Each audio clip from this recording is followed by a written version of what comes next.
Time for the basics. Hopefully, it's already clear to you that an investment is the next step after first having done some interesting stuff on your own, not the first step.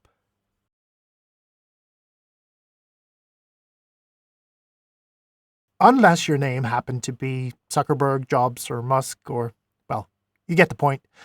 You've done this before, right? You raised money or you created something successful in the past. Now, reality check. Success in the past, of course, obviously doesn't mean success in the future. But bear in mind that although all statistics say this is true, that there's no correlation between successful past and successful future, now bear in mind that investors are heavily biased towards founders who've done this before. And I think personally one of the reasons is that they don't want to teach you. They don't want to tell you how things is run. They just want to work with someone who actually already has been trained and know exactly how this game works.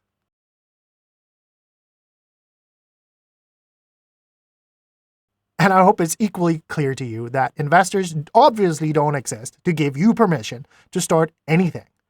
They also don't exist to make gold out of crap. And of course, if you have a shitty team going into this, adding an investor is not going to make them epic.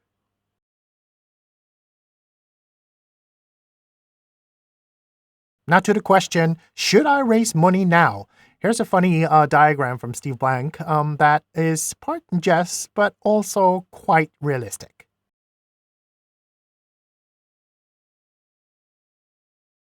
I think the reality today is quite well captured in this Dilbert strip.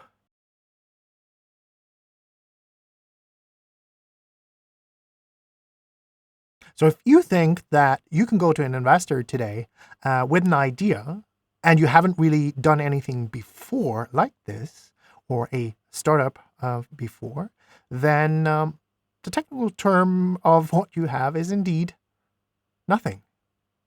Also, you have to imagine that there's a virtual line of thousands of other startups who wants money from the same investor that you want. And of course, the investor is not going to start pick from idea pitches with no traction, no team, no prototype, no MVP, no nothing.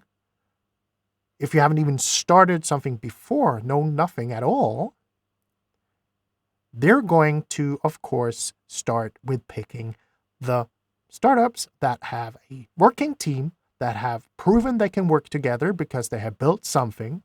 And of course, like a cherry on top, they're going to look for, have they done something before?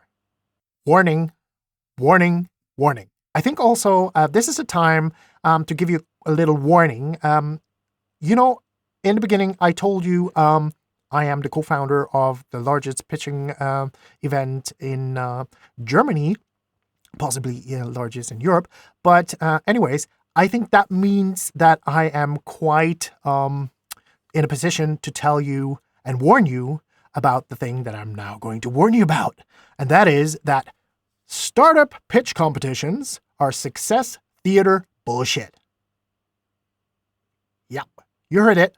Startup pitch competitions are bullshit theater because, of course, what is it about? It's about the vanity theater. It's about all the things that is not important.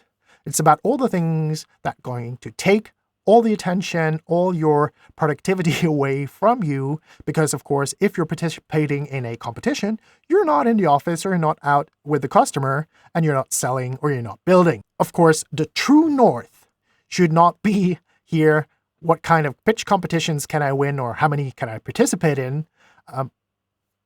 Between you and me, I know also investors who look at this as a red flag, that if you're constantly attending pitch competitions, then probably they won't invest because it seems like your priorities are a little bit out of whack, because your true north should obviously be creating revenue, creating growth, and potentially one day having an exit.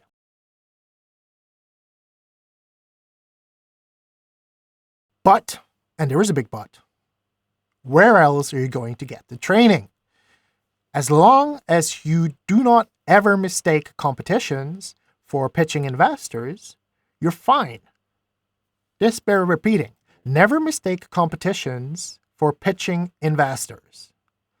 The investor is not going to time you that crazily like they do at the pitch competitions. The feedback, the questions are not going to be like Shark Tank. You're going to have more time. They're going to be very gentle. They're probably not even going to say what they really think.